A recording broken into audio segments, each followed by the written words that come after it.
Changing Expectations, written by KK Slider. Chapter 3, Anesadora.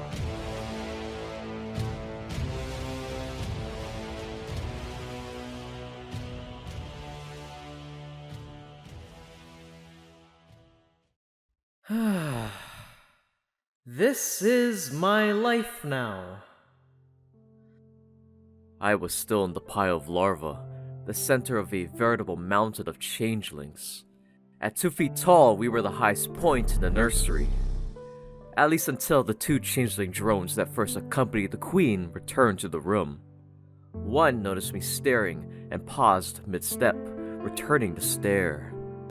She leaned to the side and whispered to her companion, who also halted and stared. They were each carrying something, using the same telekinesis that the queen used to pick me up. Large black jars. The top of them had no lid. I could see a light pink glow emanating outwards, a stark contrast to the, at this point nauseating, lime green lights that the changelings love to shine on literally everything. Apparently, the workforce prioritized monologuing, evil-looking queen positions before interior designers. Or they were all colorblind. I caught the same taste, smell, and feel of love as the drones carried the jars closer to my fortress of chitin. But the jars couldn't be filled with the stuff. I had sensed the potent emotion the moment they carried them into the room. Perhaps the love was watered down, or baked into whatever baby food the jars must be filled with. At least I assumed it was food for us chubby changelings. Larva food. Around me, my living defenses start to stir, shaking sleep from their tiny heads. The larvae start to stretch and wiggle, awakening their 2 limbs while trying to blink away the sleep from their eyes. It was kinda cute to watch, if you squinted. Like, really squinted, and pretended not to be revolted. And then they started hissing and headbutting, and it stopped being cute and returned to completely outlandish.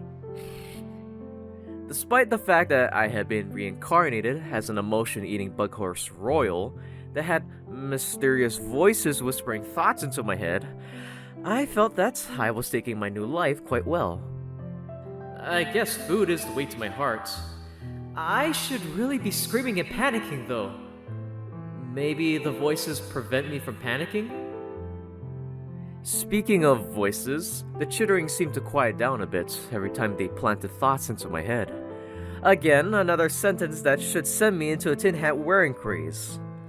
This was not the first time I reviewed my current situation. Questioning my new world and lack of existential crises was the only way I could pass time at the moment. Luckily, the 2 changeling adults rescued me from my newfound boredom. Then, the quiet chittering started to rise.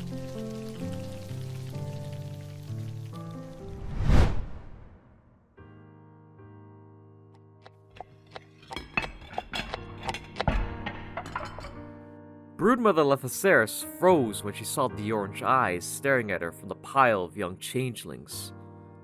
Barely a day old and he's already giving me heart attacks. I liked it better when he was hissing and moving about, like normal larvae. In her periphery, she noticed Soak had also stopped. He's far more attentive than any larva I've ever raised. Lethoceris whispered. And he's just as foreboding as his mother. Soka replied, barely audible. Their cargo roused the young larvae, the dull taste of love gel starting to permeate from the open jars they carried. The nurses smiled as the larvae started to stretch and play with each other. It warmed Lethoceris' heart to see the tiny headbutts and adorable hisses. When the nurses set the jars down, the little changelings started to crawl their way over. Lethoceris and Soka dutifully began to take globs of love jelly out of the jars using their magic, and started to dole out each orb to the larvae.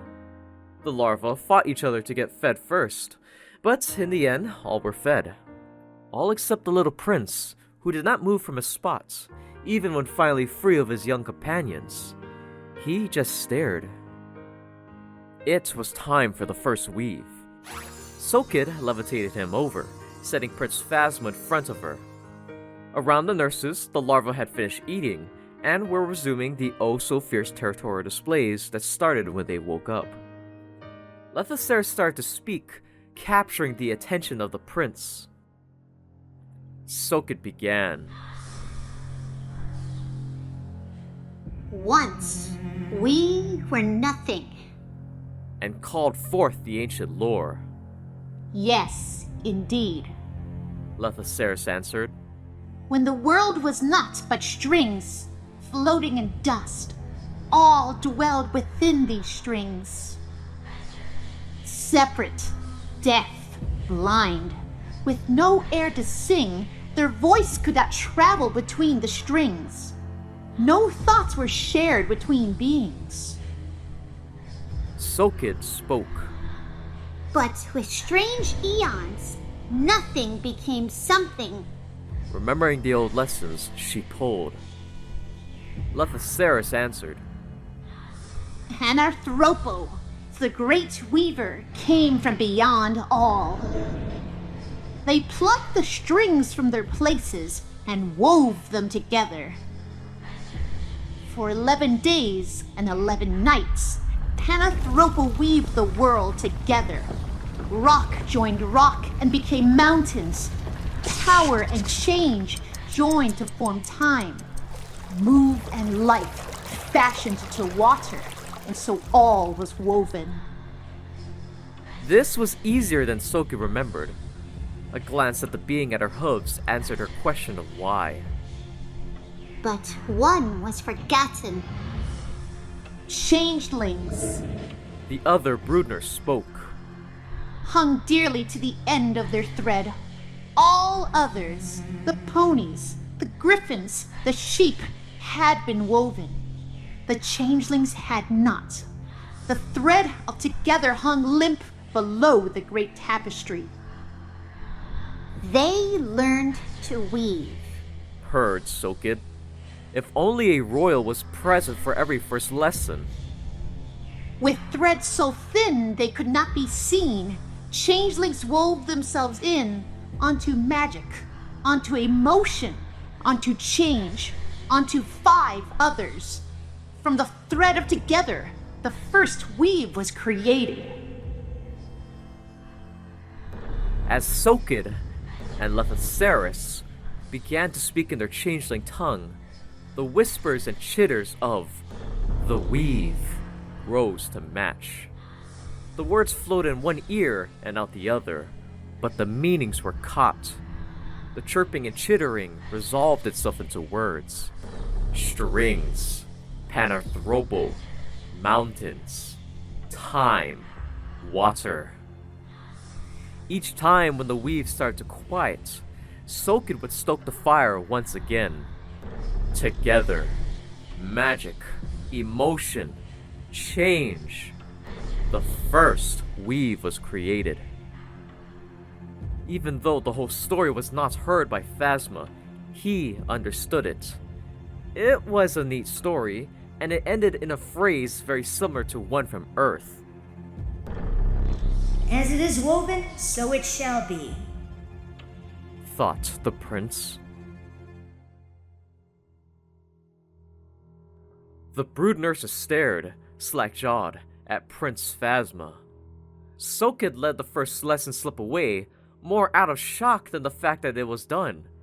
Even the larva, who had only felt a pull from the weave rather than heard it, had stopped and stared, unmoving. His Highness had finished the first lesson, not Sokid. Fetch the queen!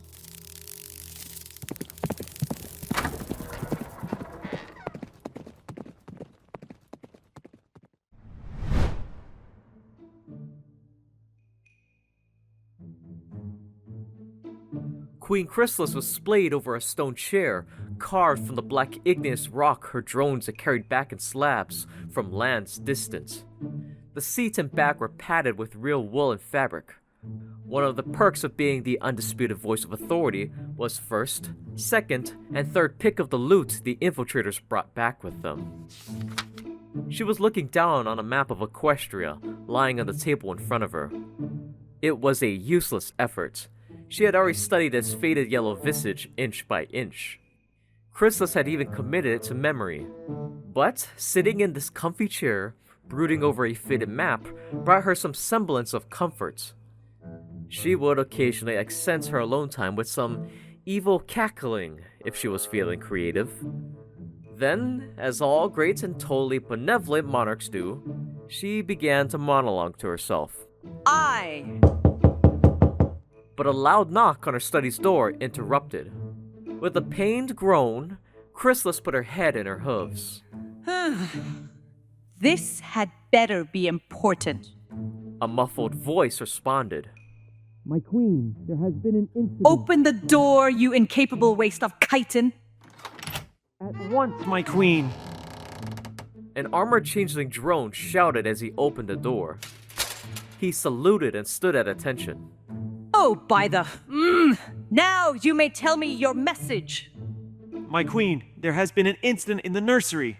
The broodmothers requested your presence. The queen hummed. Ah, right. The prince. He must have gotten aggressive when he was not fed with the lower drones. The guard shook his head. No, my queen. The incident was during the first lesson. Chrysalis slowly straightened up and turned to face the guard. The first lesson?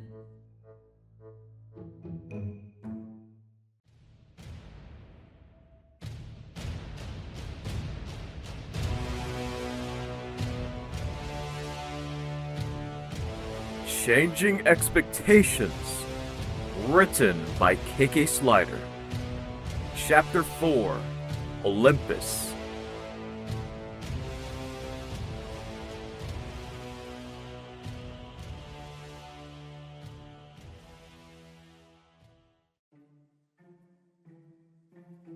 You're telling me that Prince Phasma spoke? Queen Chrysalis asked. Having been fed and sat through story time, the young charges of Lethoceros and Soket decided that it was playtime. Though a few wiggled about around Prince Phasma, the majority scaled the, by their point of view, sheer cliff faces that were Queen Chrysalis's legs. Yes, my queen. Through the weave. Lethoceros clarified. Through the weave. Yes, my queen. During the first lesson, he finished it, saying the ending stanza. His Highness accessed information directly from the weave and finished the poem before Brunner Soket could. Chrysalis stared at the attentive prince. That's not possible. The queen all but whispered. A mere larva, speaking through the weave? Lethoceros shifted on her hooves and glanced at Soket. Luckily, Soket took the hint. We were under the impression that using the weave to communicate was a trait common to all royalty, my queen. Her Majesty tore her gaze away from Phasma to address Soket. That is correct. But being able to communicate at the larva stage, that has never happened. Princes and princesses learn to speak at the nib stage, and verbally first. Chrysalis is being very forthcoming with information. Lethoceros thought. After the prince spoke, Lethoceros and Soket checked the weave for information on the life cycle of the royals. They could not find anything. She's even been here for 5 minutes and hasn't even threatened us. This must be something really serious. The queen glanced back towards the nascent prince. Before feeding Prince Phasma, Queen Chrysalis decided she would get to the bottom of this. A larva speaking? Preposterous! Impossible! These nurses must be delusional. No larva has ever possessed the intelligence to speak. Even her own offspring, or from what the records say, all changeling royals only start communicating at the nymph stage. She would have to visit the archives later to double check. There was no time today. If they had interrupted her precious relaxation time for a mere misunderstanding, there would be hell to pay. Of all the resources the High possessed, her time was the most precious, the most coveted. Let's see if there is merit to their madness. I can always think of punishments later. She moved closer to Phasma and spoke through the weave. Prince Phasmotadea, what is my name? The larva tilted his head to the side, but otherwise did not respond. Thinking back, she might have neglected to introduce herself. Well, that's something that had to be corrected immediately. I am Queen Chrysalis, ruler of the Fourth Hive Dynasty. I am your progenitor. Now, repeat back to me my name. Still nothing. The nurses did mention that he spoke during the first lesson. During the lesson, one brood nurse uses the weave and broadcasts information for the listeners to access through their own connection. It was how all larvae start to learn how to use the weave. Quickly, she thought up a test for her prince. She brought up on the weave Phasma, Chrysalis, Dynasty, and Progenitor. Then she leaned closer down to Phasma. Phasma, Chrysalis, Dynasty. Chrysalis spoke aloud and waited. Chrysalis. Phasma spoke through the weave. Impossible!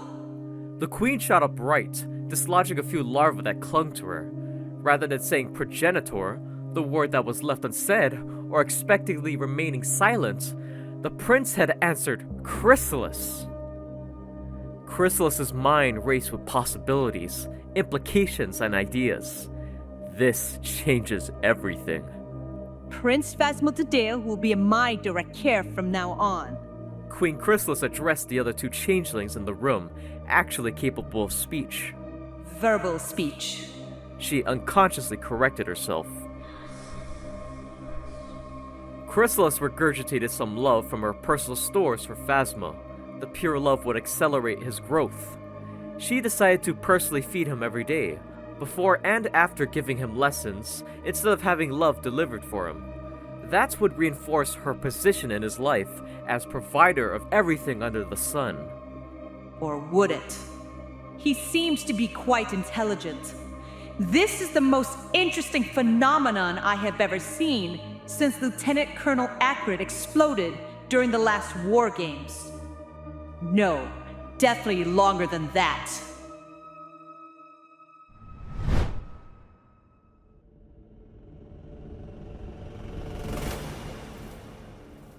Chrysalis, as I now know her name was, opened her mouth, and the love flowed outwards again.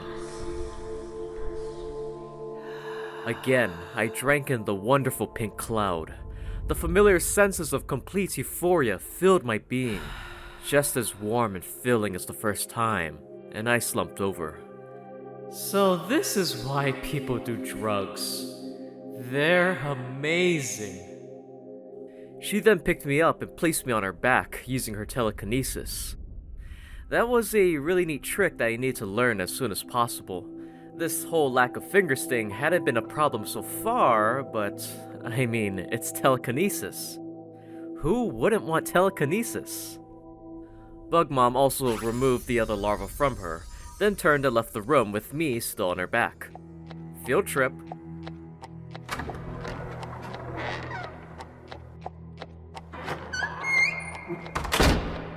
Viewing the journey in reverse, the first thing I noticed was the cold. As soon as we left the nursery, I was hit by a freezing breeze. They must keep the nursery very warm for the developing changelings. I huddled closer to Chrysalis's neck for warmth in a vain attempt to escape the biting cold. As we exited through the door, made of the same black material as the walls, I saw two changeling guards standing on either side of the door, awash in the now blue light coming from scones on the walls. They saluted as we passed them, crossing their left hoof across their chest. These changelings wore blue armor, but I couldn't tell the metal. Their helmets' cheek guards resembled mandibles of a beetle. They also had some sort of chest piece covering their neck and the spaces between their forelegs. Onwards my noble steed carried me, through turns and junctions, rooms with unknown purposes, and passing changelings along the way. Most did not wear armor, though occasionally I saw a door with one or two guards posted by them. The changelings we did pass, I saw, were bowed, probably doing so when they saw their queen passing by. A few, especially the guards who did not have to bow, saw me watching from Chrysalis's back. My knowledge on horse body language may be underdeveloped, but it was easy to see their confusion or shock.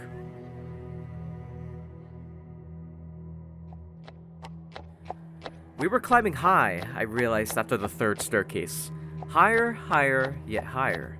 Less and less changelings occupied the rooms and halls we made our way through, and more guards were making their way through the hall. A few of them had a purple armor, as well as what I guess constituted as vambraces and boots. There was a 9-pointed star on their chests, which was probably important. They also had pieces that covered the rest of their torsos, unlike the other guards. Apparently, only these guards were allowed protection from literally any other direction than straight ahead. One final staircase later, and we were in a grand hallway, complete with a red polished stone path set in the middle and great vaulted open windows on either side. I saw sunlight for the first time in this new life. It was warm in here, though not as warm as the nursery. We were at the top of the Hive Spire. Yet, I did not hear the rushing wind normally associated with heights. The contentment of the love had slowly ebbed away, allowing me enough presence of mind to notice a slight blue shimmer in the glassless windows. Curious. The sounds of clanking metal and creaking hinges suddenly filled the room.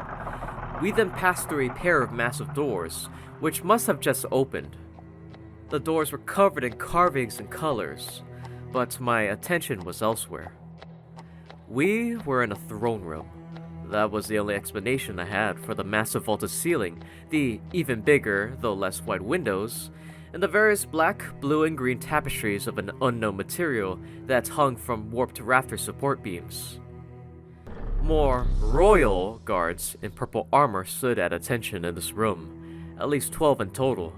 The tapestries depicted changelings bedecked in the rarer purple armor, normal ponies lying in prone, and other species I could identify from myth alone. Griffins, pegasi, and unicorns that were the same size as the normal ponies, buffalo, and dragons. But before I could wonder about the existence of these fantasy creatures and the normal small horses, we sidestepped a large stone throne. It sat atop of a raised pedestal, flanked by large smooth black braziers. The throne itself was made of a different material than the walls. It was a dark blue wide seat, with a back that was 5 feet high, with a 9-pointed star made of 9 teardrop-shaped sapphires, their tapered points facing outwards. The symbol of Panarthropal. A skylight from behind draped the seat in a golden light, far more golden than natural sunlight. All of the decorating budget went into this room, it seems. A slow creak signaled the opening of another door, and we passed through an arched doorway with a blue stone filigree scorpion on its center. The room inside was a small hallway, this one with orangish yellow lights atop cones that jutted out parallel to the wall, like a torch. It was a far cry from the private chambers of the obscenely rich European monarchs, but compared to the rest of the hive, it might as well have been covered in gold and jewels. Seriously, how could this area be so well designed and with so much comparative wealth put in, when the rest of the place seemed to be a literal cave? Oh, right. Absolute monarchy. Screw the poor and all that. This hallway had a few doorways that were arched, but lacking the scorpion symbol. Chrysalis brought us to the door at the end, and into a personal study. It was a smaller study, I guessed, though I had no experience with the personal studies of ruling monarchs. Still, it was spacious enough, with a black rock chair with white upholstery sitting behind a wooden desk covered in papers, empty inkwells, and a few empty pots. To the left, a wooden bookshelf filled with worn tomes. To the right, a couch and 2 chairs that seemed completely nondescript faced each other. They sat in front of an empty fireplace with a large silver mirror above it. Their mere existence is fancy enough for Queen Chrysalis, I suppose.